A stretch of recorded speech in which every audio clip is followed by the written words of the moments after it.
Hey, this is Steve in Dallas, Texas. It's Saturday morning, my friend, and you are listening to Light Talk. Hi, this is Brackley calling from Las Vegas, and today we discuss co-designing, gobos, being in the theater, and getting in the door.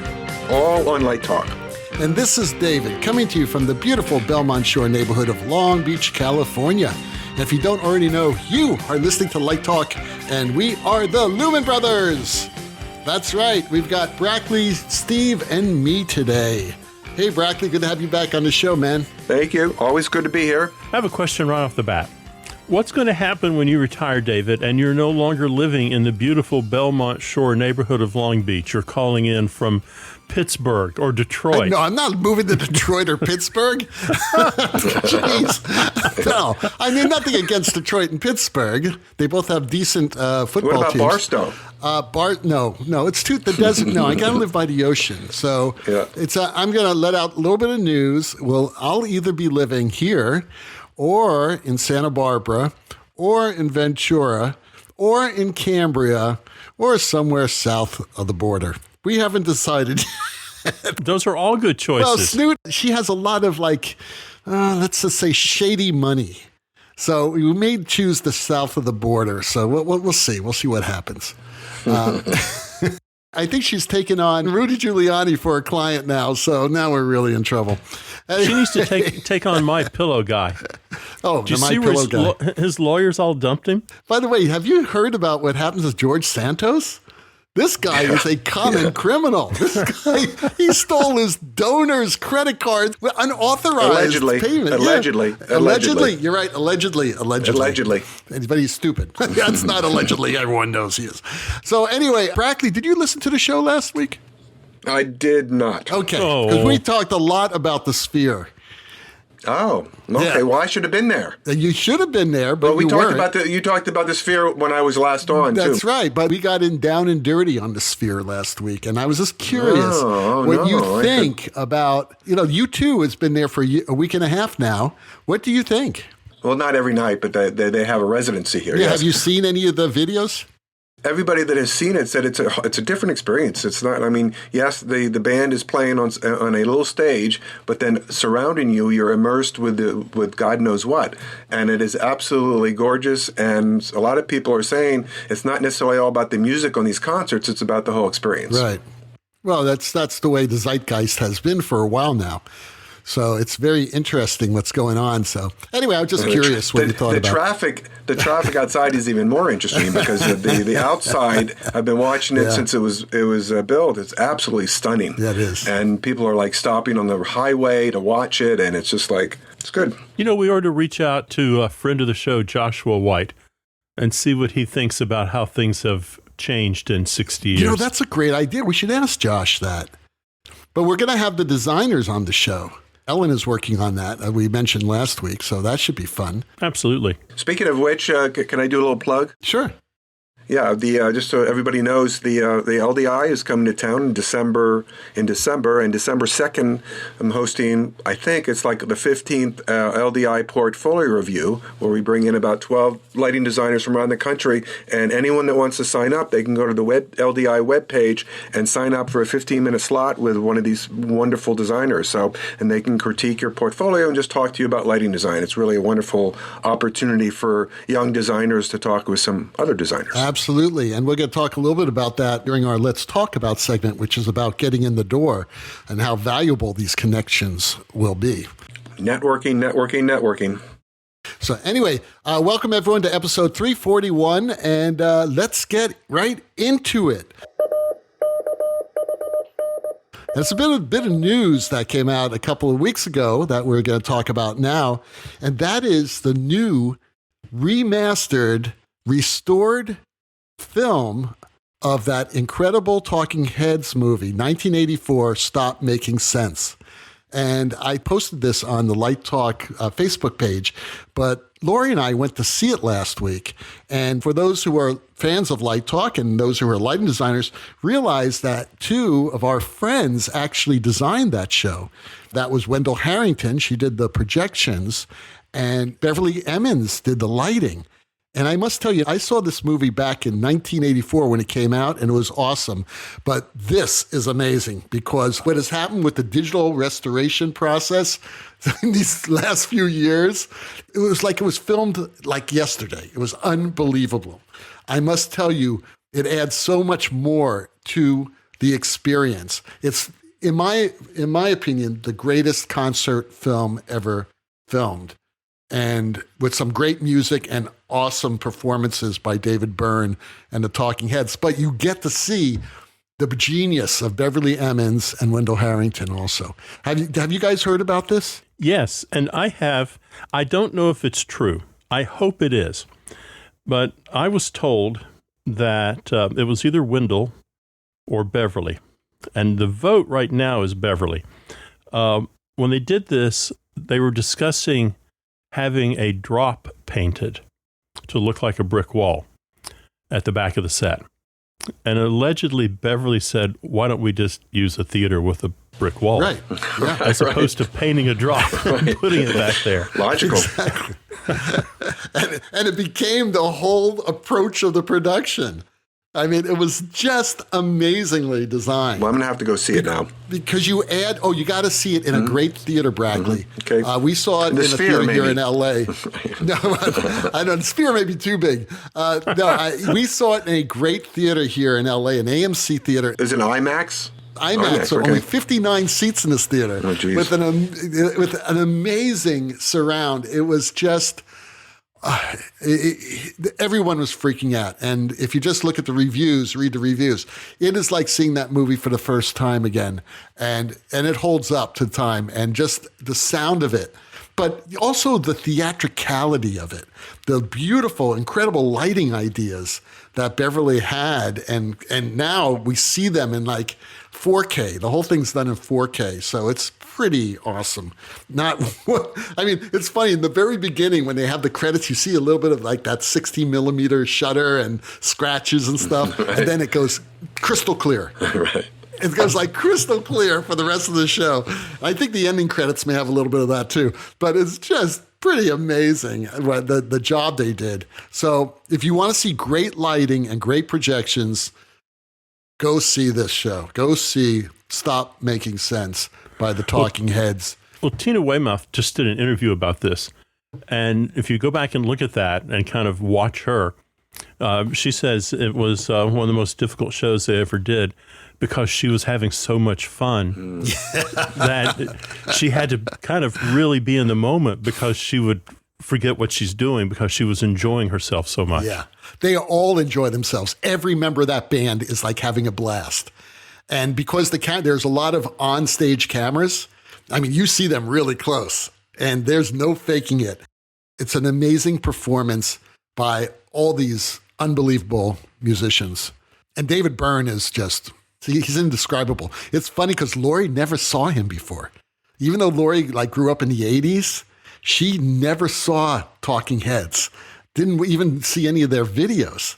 And she didn't even know who this guy was until we watched American Utopia.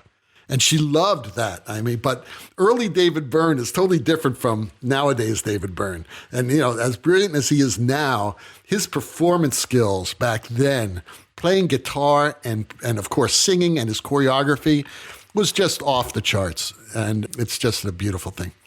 I believe Steve has our first listener question. I do, and it comes from Chip. What is Chip short for? Do we know? Chipper. Chipper, okay. Like in wood chipper. Is that your friend in the wood chipper? Chip in Chicago writes, what do you think of the idea of a co-designer? Well, it's interesting that you're asking that question because you're certainly at a certain point in your life, perhaps.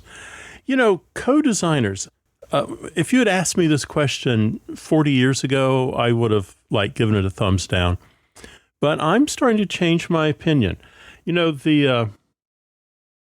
you look at business, you look at the 2,000 leading businesses in America, 95 of them, not many, 95 have co-CEOs. BlackBerry was one of the first to have a co-CEO. And they argue that the nice thing about having a co-CEO is not only dividing responsibility, but also a trusted voice that says, what you're proposing is absolutely dumb. Stop that.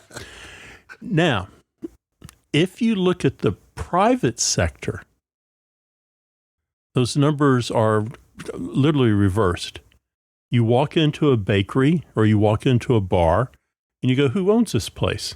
And someone says, oh, it's my brother and I. We run the place.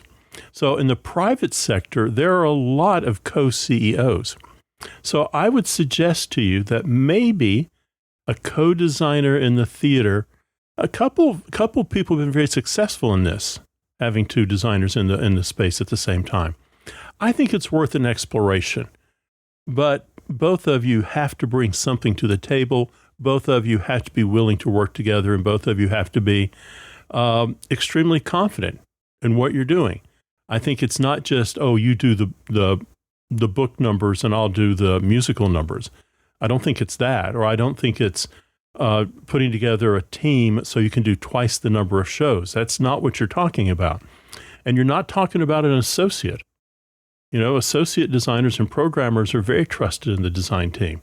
They're helping the designer make decisions and offer suggestions. You're asking for someone to come in who is on the same level, and their opinion is just as important as your opinion.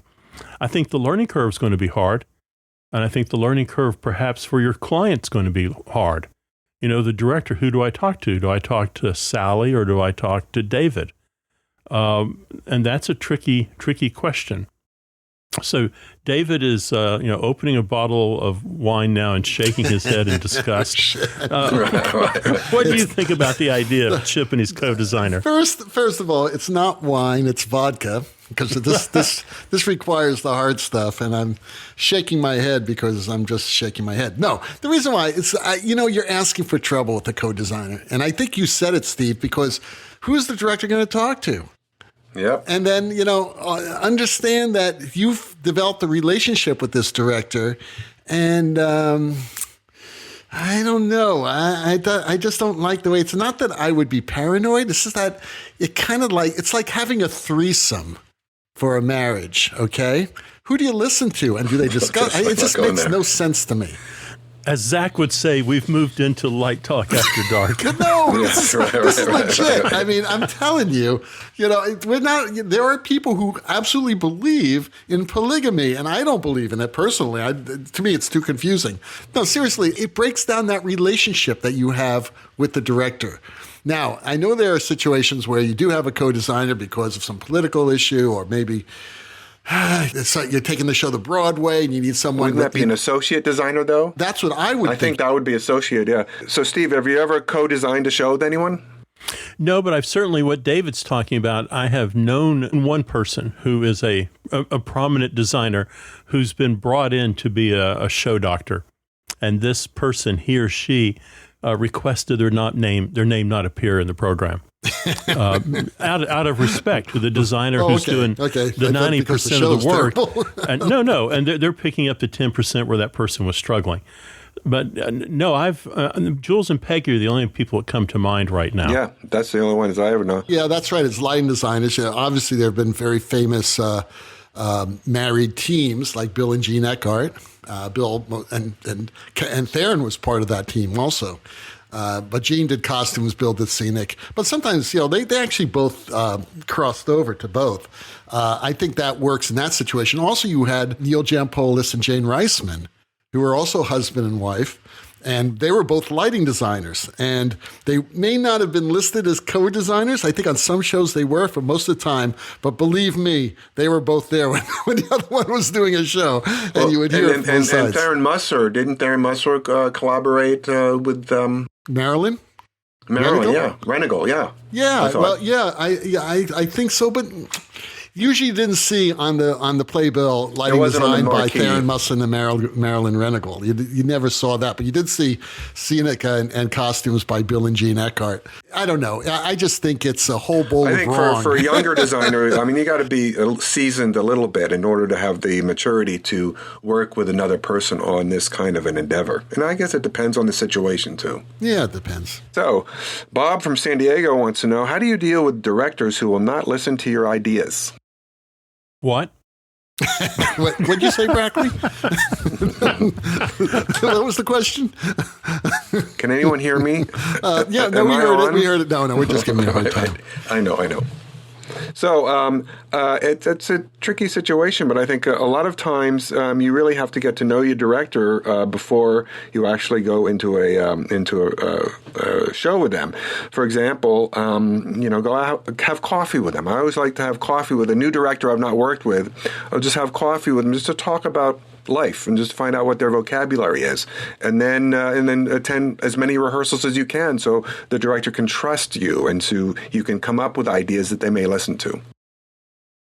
Okay, my answer is send the co-designer over to the director and let them try it.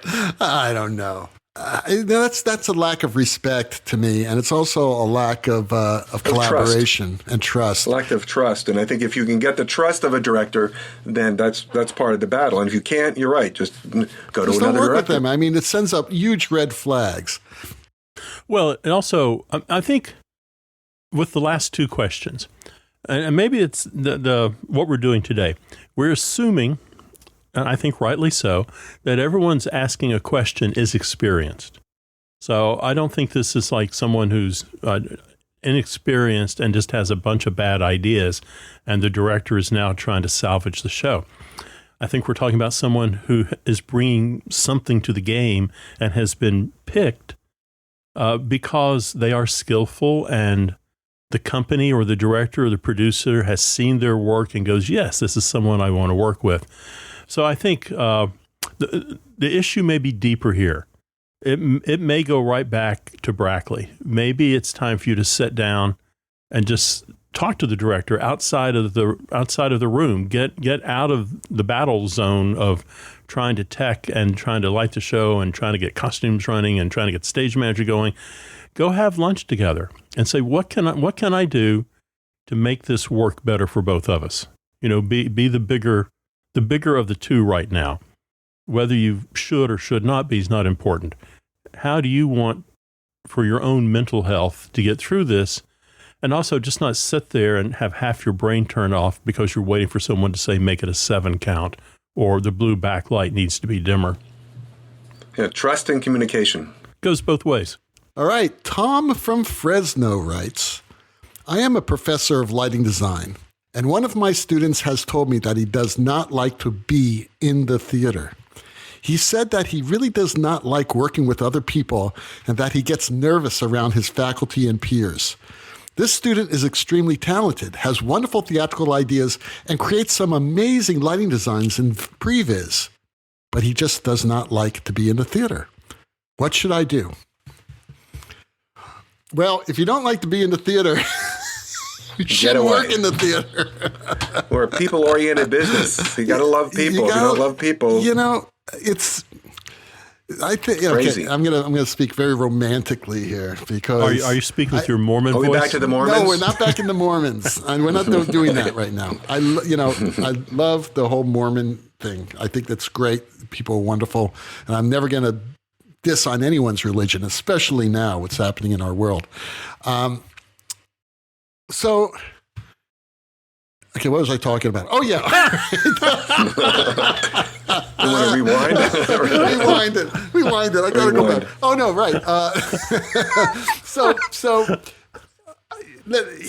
I don't know about you guys, but I fell in love the moment I opened the door and walked into a building that I had no idea was a theater. And I've told the story before, and I'm not going to tell it again, and maybe it was just all the women that were on stage I fell in love with at the time said, hey, this is the place for me. But no, it wasn't. It was just people working together and that energy and synergy that was created. If you're not into synergy, if you can't feel the synergy, you should not be in a band. You should not be a theater artist. You should not be in any type of art form that creates art with two or more people. You need to be a fine artist. You need to be a sculptor. You need to be a photographer. You need to be a painter. You just need to do something that is about you. Composer even. But even a composer's tough because you do have to work, sometimes with an arranger, and sometimes you have to work it with musicians, God forbid, working with musicians, right? And all of a sudden, you've got all these other people that are sharing in your creation. It's called collaboration. If you can't collaborate. Yeah. If you feel uncomfortable in this playpen that we call the theater and this power of synergy, then I think you need to find another career. What do you guys think? Absolutely. Steve, have you ever had a student like that? No, I was thinking about that, and I'm certainly not a psychologist, and maybe your student should find a psychologist to chat with about this. It certainly comes back to trust. And can you trust the other people in the room? You're very vulnerable as an actor or director, as a designer, and all of a sudden someone's whispering in the back row and you think they're talking about you and your interpretation of Hamlet, and really what they're talking about is pepperoni versus sausage pizza. So it's very difficult to sit in that room with all these people staring at you while you're doing your work. And I've known a couple designers over the years who are just tongue-tied. They're very good designers, but if there's more than 2 or 3 people in the room, you can see it, the stress and anxiety starting to build up until they realize it's a safe environment. And once they realize it's a safe environment, it's like a whole new personality comes out. So maybe it's just a matter of giving your students some time and letting them figure this out by themselves. I mean, we can only tell them it's going to be all right so many times. And after a while, they have to believe in it's not that he or she doesn't believe in himself. He or she has to believe in the other people in the room. So I think that's the hard thing. I mean, it doesn't take much to be sitting there working and someone says something careless, and that has a lot of damage. And all of a sudden you think you're in a safe environment and someone says, you're going to wear that costume? And all of a sudden the person who was completely comfortable in the costume and felt good about it is now worried about it because of just how they inflected the word. So we have to be careful. Yeah. Words can be kind of like last month when David said he didn't like me anymore. Yeah. Well, I don't. Well, he's not going to move to Las Vegas. So he named off cities. No, I'm Vegas definitely was not moving not one to of them. Vegas. It's too hot there, man. Jesus, Not Vegas. hot now. I think you 75 take degrees. 75 degrees today. No humidity. It's Yeah. great. I think you take your whole retirement and just put it on black. Just walk into the casino and put it on black. No, I always tell the students, put them on red 7. Anyway. Well, you are listening to Light Talk with the Lumen Brothers, and Light Talk is sponsored by... From across the border, it's Bad Hombre Stage Productions. Have you ever been frustrated using the console color picker? I know I have. Well, no more guesswork, no more putting in values, and no more dialing it in the hard way. Bad Hombre Stage Productions introduces the descriptive color picker. Now you don't have to worry about fine-tuning that blue for the balcony scene. Just pick from our patented descriptive color picker library of colors such as Puppy Love Blue, Creepy Peeping Tom Blue, or Can You See Me Blue? Maybe you're trying to light a streetcar named Desire. Just call up Poker Night Smoke or Peekaboo Light Bulb or Sunrise at the Asylum. The director can even get in the act with red but not too red bloody murder look, please. The possibilities are endless with the descriptive color picker. Shipping now from Bad Hombre Stage Productions. And now, back to Light Talk.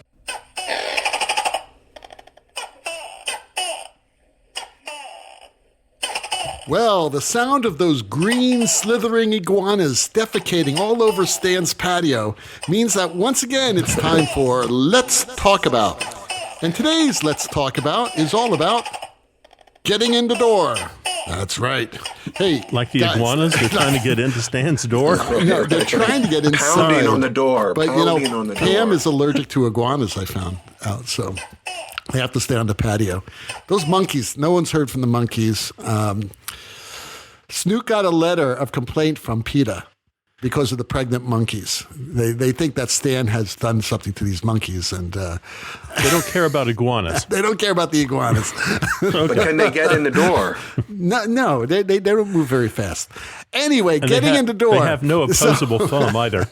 Okay, guys. So this actually came up because this week we got an email that I wanted to share with you. It comes from Deirdre, and she writes, "Hi, I am one of your dedicated listeners from your favorite territory, the Faroe Islands. I have heard you talk." So we know that our listeners exist in the Faroe Islands. You'll stand when he said Send that her we a made that up. fez. There are 3 listeners in the Faroe Islands.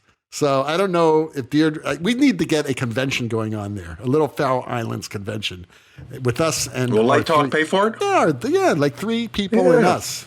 We'll outnumber our listeners. But anyway, this is what she writes. She said, "I have heard you talk about making connections and getting in the door. Could you please expand on that? Is it really that easy?" Wow. What do you think, guys? Is it that easy to get in the door? I'm going to say yes. You know, if you believe Steve Shelley, friend of the show Steve Shelley, it is that easy. You find the local watering hole, you go to opening nights, you meet the people in town who are in the business of making theater, and you participate. You go to the show, whether they've hired you or not, you go to the theater and you see those You shows hang out. and you hang out, and you talk to the director, and you talk to the crew. You've got to start somewhere. I tell my students all the time that to email these designers and see if you're in town. Hey, can I talk to you? Can I have coffee with you? Can I have a conversation? And they're all sometimes freaked out, saying, "Oh, will they accept my email?" Of course they will. Most designers are very welcoming in terms of helping people in the industry. Designers are young designers are kind of weird about this, and I think they can take a lesson from young technicians. I can't imagine someone graduating from a technical program somewhere and going to Las Vegas and then not knocking on the door of every casino saying, "Is there a job for me with this show?" I think they are just trained. Of course you go talk to them. And for some reason, young designers are always kind of holding back, not sure what to do. You do the same thing. Now, we had one of our alums, designers. He had to write a paper on, I think it was Kevin Adams, and he said, "I will email Kevin, interview him. Can I do that?" Yes, he did. And Kevin ended up coming to Vegas to design Blue Man Group, and he used my student as an assistant. So that's how you can get in the door and meet people and network. Networking is so important. That's why Portfolio Review, you can network with 12 other designers. Absolutely. You're meeting 12 new people if you go to the Portfolio Review, and they're all accomplished designers. So, I mean, and they all have it's email, free, right? and they're all, right, Brackley? right. It's free. Yeah, it's not only free. You get a floor pass by just signing up. Oh man, it's a no-brainer.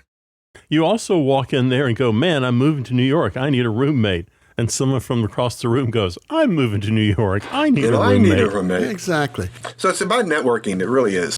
Yesterday, I was teaching class, and I played a interview that I did with Zach Bovray, our Lumen brother, right? And he's one of the top designers and New York designers, projection designers. He told a story about how he got into the theater. And it's not unlike how most people get into the theater. And it's not even the theater. It's any type of industry that has a lot of competition. Because there are a lot of good lighting designers out there. There are a lot of good young lighting designers out there. And you know what separates the successful ones from the non-successful ones? It's usually if they get in the door. And how do you get in the door? You do exactly what Brackley said. And again, I hate repeating this because we've said this 1,000 times over the 7 years of this crazy show. You send a Facebook message to them. Hey, I hear you're coming into town. Can I shadow you? Blah, blah, blah. I get these messages all the time when I'm going to a new town. And I say, of course, what's your name? I would leave your name at the stage door and there'll be a pass for you. And you come in and you watch. And then, I'll get to meet you. We can have coffee, whatever. Or you could join us for lunch. You could stay as long as you want. And I was telling my students this yesterday. And of course, it's so funny because I said, I'm also doing a show in LA, where I'm designing the lights and the set and the projections. And I need help. So if anybody wants to come and help out, here's your opportunity. And I had like 3 of my students come and say, yeah, I want to do that. Because I told them, I said, if you don't do this, then you have 0 chance of making it. Well, close to 0. If you do it, then you are at least going to meet those people. And I told them a story about someone dear to my heart who came out to LA and he wanted to work in a recording studio. And he was a DJ and he wanted to get more into the recording process. And I knew somebody who owned a recording studio. And I talked to this person and he said, well, here's my phone number. Have him call me. Well, I gave this person that phone number. He thanked me and he never called him. And I told him, I said, even if he wants you to clean out the toilets, do it because you're in the door. Once you get in that door, and you don't be a jerk, you're going to stay there. And then the next week you may be, or a month later, you may be coiling cable. You may be assisting the engineer, the sound engineer. And then who knows? Foot in the door. You're in the door. You're in the door where thousands of other people who never follow up or never call, never get in that door. Like the fellow who wrote the question about not wanting to work with other people. Exactly, Brackley. Exactly. That won't happen. It will never happen unless you get in that door. So yes, it is really that easy. Just know that keep your mouth shut. Unless someone asks you a question, don't say anything. But this happened to me when I was a student at SMU. We had this great internship at the Dallas Opera, and my first internship, I did like 3 of them there, and I did one with Marilyn, and then I did one with John Gleason and Pat Collins, right? So those 3 great designers. And when I did the one with John Gleason, I was really quiet because John was a very intimidating person. He was a very large person. He was considered one of the great lighting artists certainly of that time. Broadway, off-Broadway, regional. And I'm just watching him, and I hadn't even met him yet, and because I walked in the beginning of the tech rehearsal, and I was sitting about 5 or 6 rows back, and he turned around during the break and says, hey, are you David? And I said, yeah. He goes, hey, come on up here. So I came up, and I said, and I sat behind him so I could hear what he was doing. He just said, well, what do you think? I said, I just can't believe how great you are with color. I can't wrap my head around color. And he said, well, come to lunch with us and I'll tell you how to do it. And if it wasn't for that, to this day, I wouldn't have understood the red-green theory. I mean, it was just one of those things. And exactly what Steve said, designers are very generous. They really are, because they know how difficult it is. And if you are curious, as Steve says a lot of times, curiosity is the most important trait to have when you're a student and a designer and an artist. If you're curious and you're proactive, and that is getting these opportunities, then you're going to do fine. And hungry. Yes, you got to be hungry. All right, enough of that. What do you think, Steve? I'm sorry. I hogged that entire time. I'm sorry. No, you didn't. I was thinking about a friend of mine when he got his first Broadway show as third assistant junior class. That opened the door for him because he knew his future was going to be made over at Central Park with the Broadway Softball League. And as soon as he could join the Broadway Softball League, he did. He was a hit. Well, all of a sudden, he met everybody. He met literally everybody. Now, there weren't like millions of jobs coming his way, but now he met everyone. And he could call them up, or he could say, hey, what's going on in your studio, or what's happening with the load in on that show. So, it takes not a whole lot of maintenance. David's right. You show up, you do what you're asked to do, and you watch a lot. You just constantly watch what's going on. Just by being around, people will know who you are. Yeah. And who knows? Well, sure. I got one of my early jobs was not glamorous at all, but I was a cable puller for a cameraman. Now, all you got to do is be a Neanderthal and run around and make sure the cable doesn't trip him as he moves. But the lighting designer for the show was Emmy Ferrantino. So I could watch and listen to the talk and listen to what people were discussing. And I was right there with the cameraman. And all of a sudden, things I heard, I started thinking about it and going, oh, that's an interesting approach to solving this problem. So just being in the moment with everybody around you, it's the best graduate degree you'll ever get. So Steve has our last question of the day. Okay, Fred in Maine asks, what is the one gobo every young designer needs in the toolbox? This was really an easy answer. It is the one that you cut out of a pie pan that does exactly what you wanted it to do, and you're so proud of it that you've got the thing mounted on the wall, and you're just wondering why Roscoe doesn't mass produce it. I think it's the perfect gobo that you did, man. I think it's that one, and you just went, wow. And maybe you discovered gobos for the first time, too. Or what maybe, about you guys? Or maybe you did the acid. You did the yeah. You used to do the acid gobos. Not that you were on acid, but you did the acid gobos. Yeah, I mean, whatever's your favorite. I don't know if there's one gobo to go to, because it depends on the show, depends on the style of the designer.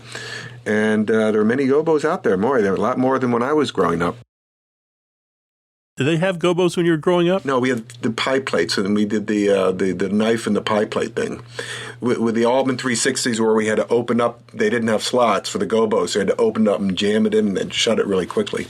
You used that aluminum tape for your tailpipe to glue that sucker in. Yeah. All right, I have my favorite gobo, and it's a gobo I've been using for many, many years, long before Hal Binkley used it. And, and that is Roscoe 77760. It was back then. It was called like Construction Breakup or something like that. I forgot what it was called, but now it's called Binkley Reflections. That's what it's called. It's called Binkley Reflections, and it's like I've used this because it's a great breakup. It really is. This is an amorphous, sharp breakup. I basically only use breakups when I use gobos now. I've been moving away from gobos for a long time, probably because the director I've worked with for over the years, the recent years, hates gobos. And sometimes I put him in just to break up the light a bit. And if he sees patterns, he will say, "Oh, what do you do with these gobos? Terrible," And I said, "But Paul, it's just to break up the edges so the floor doesn't look horrible, But if he notices that I make it a lot more subtle, there's no doubt about it. But it depends on the director, obviously. But yeah, I think that's probably the most useful gobo. Is that not because when it's sharp. I mean, it looks cool when it's sharp too, and you can and it blends over each other. But mostly when it's really just there as a breakup, just as a soft breakup, it does paint the floor really nice. Right. I'd use the realistic leaves and fuzz it out a lot. Just a breakup, breakup. Yeah. Before that, I used the 379, which wasn't realistic leaves; it was open foliage, and I did it with that. I don't know numbers, I guess. I just know realistic leaves, and that's what I know use. that one. But to me, that's a circle. I never liked anything that I see what you you're could saying, see the circle. So the one nice thing about like blossoms or this open foliage thing was that it wasn't a circle. You could like fuzz it out and be a much different amorphous edge to it. And then of course close to this Binkley Reflections is the construction gobos. They because they're like 4 or 5 of them, and you can mix them, and then you can just fuzz them out a bit, and then it gives you a very similar feel to the Binkley Reflections. So what you're missing at home right now is David is being the gobo, and his hands are in the air, showing us sharp edge, easy edge, big gobo, round gobo. He's making the gobo appear before us right now. The vodka is taking effect. Yeah, the vodka's working. It's a good thing we're at the end of the show. Yeah. Well, I think we could take David's answer, videotape that, and sell it. And so this is how you describe a gobo to a director who has doubts. Because I have no doubts anymore about the floor and the soft edges. And I have to fess up, I just pulled the Cleon battle axe out of my VL 1600s and dropped that gobo in. So I had a useful gobo in there. There you go. Binkley Reflections. No one did it better than Hal Binkley. He was brilliant with the gobos. That his work on the floor, painting the floor. I think he really did it maybe as well as Theron did it. No one else did the floor, painted the floor more beautifully than Theron Musser until the stuff I've seen that Hal did. And he was amazing. He was an amazing designer. Well, the rocking sounds of the Luminoids tell us that once again you've spent another morning listening to Light Talk. You can hear our show on just about every podcast site out there. Check out our website at lighttalk.org and be sure to follow us on Facebook. And don't forget to subscribe to our podcast. That way you will not miss a second of Light Talk insanity. No guarantee is offered regarding the accuracy of any statements or opinions made on this podcast. However, if you do decide to litigate, the Snoot Group with a legal team of Sparks, Burnout, and Chase will defend us until our retirement funds are depleted. Light Talk is written and produced by the Lumen Brothers, coming to you from Long Beach, Las Vegas, and the Republic of Texas. And be sure to join us next week when we talk about more lighting shenanigans and serve you more of our casserole of nonsense. Light Talk, broadcasting questionable Lumen knowledge and humor around the world. So we'll see you all next Saturday morning. Bye-bye from Light Talk. Bye-bye.